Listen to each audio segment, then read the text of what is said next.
Alright, you beautiful peeps of the internet, here's a game that I rather like, and I like it very much. Pathless. The Pathless. Now, I'd have to liken this game very much. Well, let's start off with what it is. It's open world, styly and designy, with sort of big boss fights that you eventually open up after you've done a few puzzles and the sorts.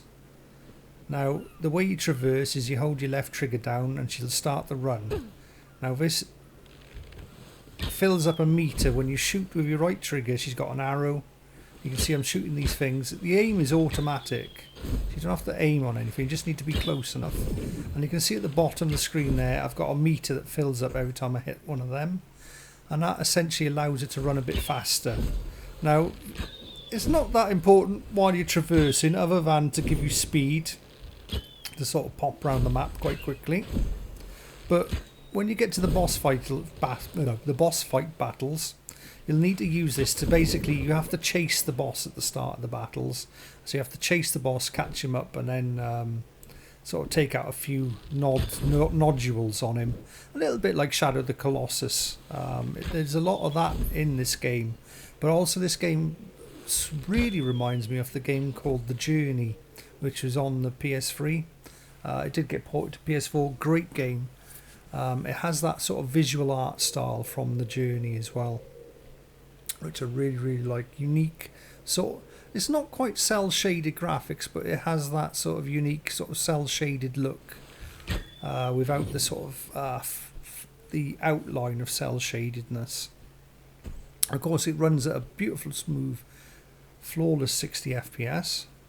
And this is, of course, the PS5 version I'm playing here. So there's a lot of puzzles to do within the game. Now, I'm just going to show you, let's come over this way a bit. I want to show you some unique features. So the game itself, the name The Pathless is quite correct in a way that it doesn't really tell you what you should be doing or where you should be going. Instead, it all does it through visual cues. So what do I mean by that? Well, I'll try and get over a little bit further up here. I think it was up here anyway. Yeah, it was up here, wasn't it?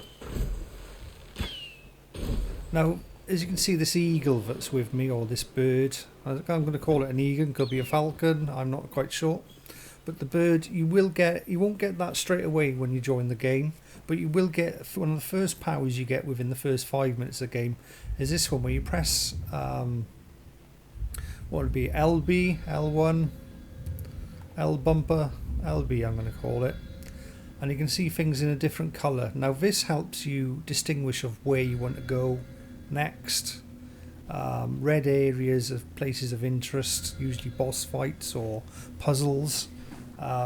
You might see some bluey type things in the distance there, or greeny blue. They're places you've already done. Yellow, I can't remember what yellow is. I think that's like maybe, I think I've got to go there for my next level. I have just finished the boss. But this also, if you can see this wall here, at the very start of the game, you get it, and that's one of the first things you learn to do is go through walls. Don't use it very much in the game, other than to work out where you should be going next, but you do come across these walls. So with that out of the way, let's go and find a couple of puzzles. So let's get my motor on the go here, and I'm trying to show you how the puzzles play out in the game. So it's mostly puzzle solving, and they're quite nice little puzzles, nothing too taxing.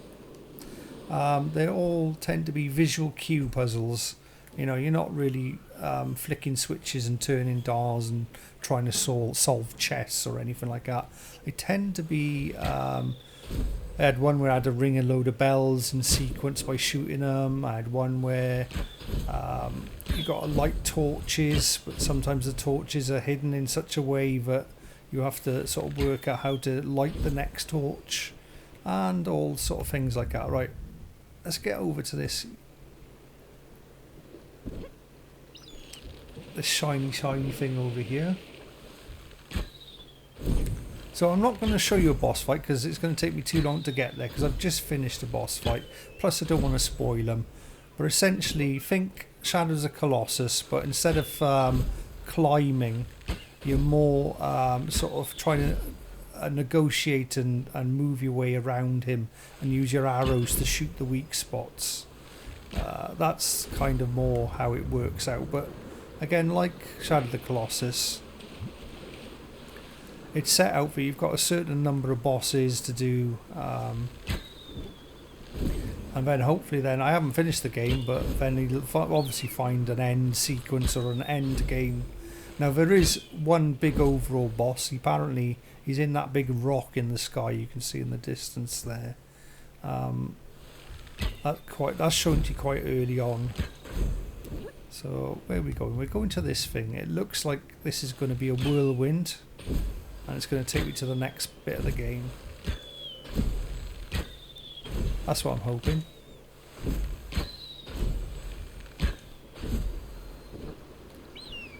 You can glide. As you can see there, here we go. We're going to go up, going up. Oh, it didn't really glide me very far. Alright.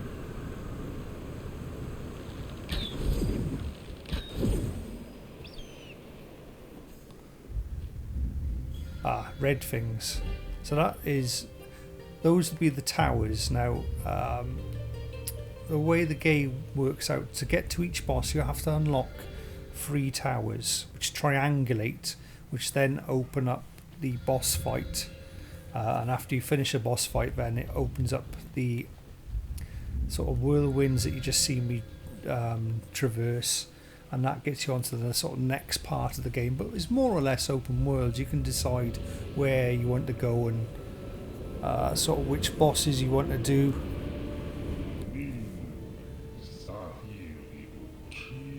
So this is the big baddie in the game. He likes his fire. Most of the bosses involve flames. This looks like the Hydra. Halfway through the level you normally get your first boss encounter, and that won't be a boss fight, but it's sort of like introduces you into what is coming. So there's that. But yeah, I have to say I'm really enjoying the game. I'm a few hours into this one. I've done a couple of the boss fights.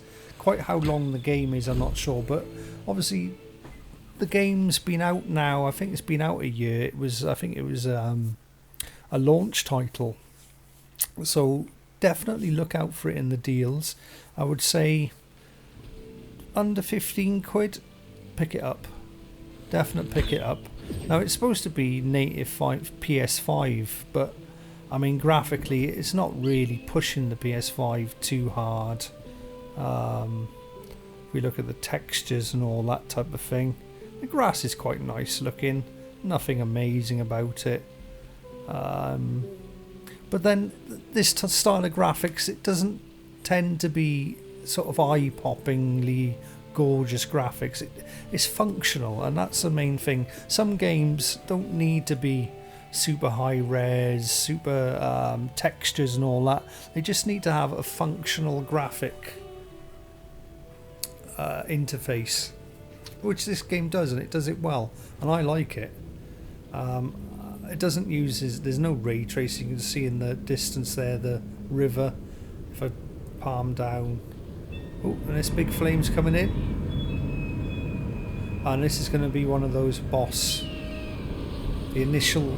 I'll show you this anyway. Let's have a look at what this Hydra is. So this is the sort of introduction to the boss you're going to be fighting, but there won't be any fighting involved here because you've lost your eagle and you've got to get him back. No, so essentially this is just a stealth part of the game. You don't want to be caught moving inside of those lights. So I've got to go and get my eagle back, and that's the essential part of this. But of course you have to learn all this throughout the game. So if you don't watch this review, you've turned it off, you've got the sound off, then there's very little hand holding in the game.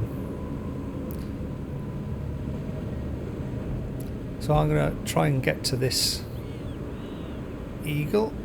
Oh no, I think I'm shadowed by that.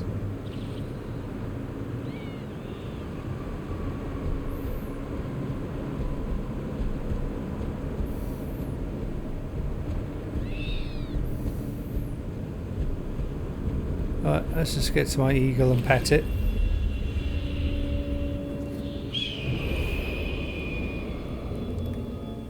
Right, there we are. Oh, we'll get a little trophy for that. And we've got to pet the eagle now. This is quite an interesting feature. Got to remember how to do it. Oh yeah, there we go. You hold your arm up and you're basically stroking the crap away from the eagle there. Come on, buddy. There we go. He's all happy again now. And we can carry on our adventure. And you can get like little extras out of him by giving him a little old tickle on the right spot there. There we go. Oh, he likes that. Also, it's a nice little... there's not many spots where you can really sort of zoom in on your character.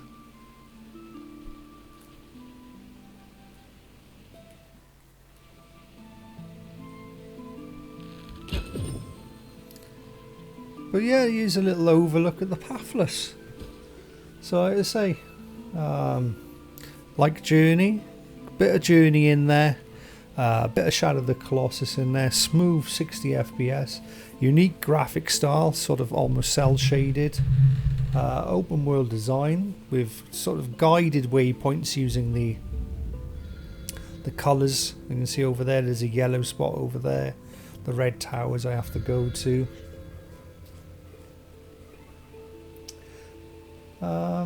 And interactive puzzles. Oh, let's try and find a puzzle. I didn't show that, did I?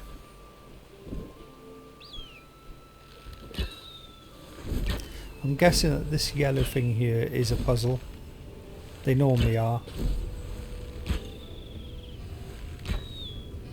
Ah, look, this one's got rings, so something about rings. We're going to shoot through them.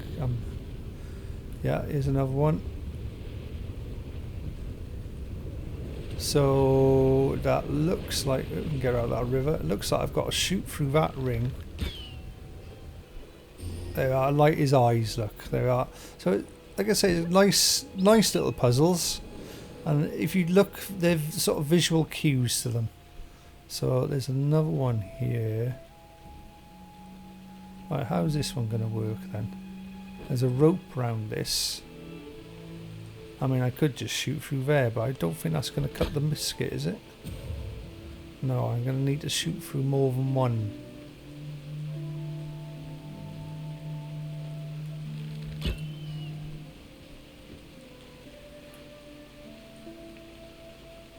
So there we are. I'll leave that while I try and fix this puzzle. Unique and unusual puzzles. So that's going to take me a while to work out anyway. I haven't got it straight away, but I'm guessing I can somehow drop these on the ground maybe. No. I'll get it eventually. Anyway, this is Glyn out. This has been the Pathless. Oh, look at this. I've never seen this. There's weather effects. Look, I quite like how the rain is shimmering on that grass. I'm trying to go and I'm seeing things all new all the time. Pathless, under 15 quid, then pick it up. Over 20 quid, maybe not. Bye now.